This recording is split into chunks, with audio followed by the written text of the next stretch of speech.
प्रदेश में एक बार फिर गर्मी ने अपने तेवर दिखाने शुरू कर दिए हैं। मौसम विभाग ने कल यानी 24 अप्रैल से लू चलने का अलर्ट जारी किया है, जिसके चलते तापमान में 2 से 3 डिग्री सेल्सियस तक बढ़ोतरी होने की संभावना जताई गई है।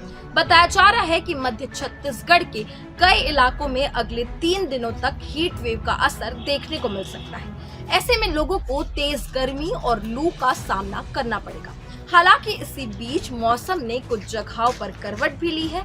जगदलपुर में बुधवार दोपहर बारिश के साथ ओले गिरने की खबर सामने आई है, जिससे तापमान में थोड़ी राहत जरूर मिली है, लेकिन उमस बढ़ने के आसार भी दिख रहे हैं। तापमान की बात करें तो दुर्ग में सबसे अधिक 43.2 डिग्री सेल्सियस दर्ज किया गया है, जबकि जगदलपुर में मिनिमम टेम्परेचर 20.5 डिग्री सेल्सियस रहा।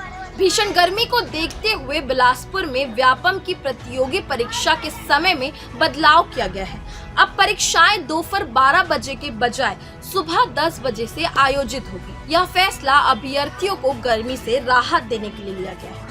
मौसम विभाग के अनुसार मौसम ने इस बदलाव की वजह आसमान में बढ़ रही तेज हवाएं हैं, जिसे सब ट्रॉपिकल वेस्टर्न जेट स्ट्रीम कहा जाता है।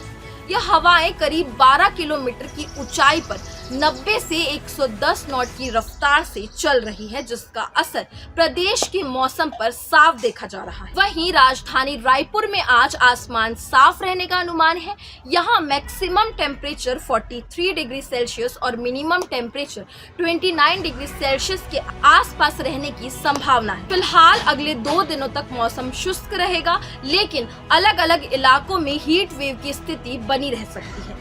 बाकी ऐसे ही अन्य खबरों के लिए हमारे चैनल CG भास्कर के साथ बने रहिए।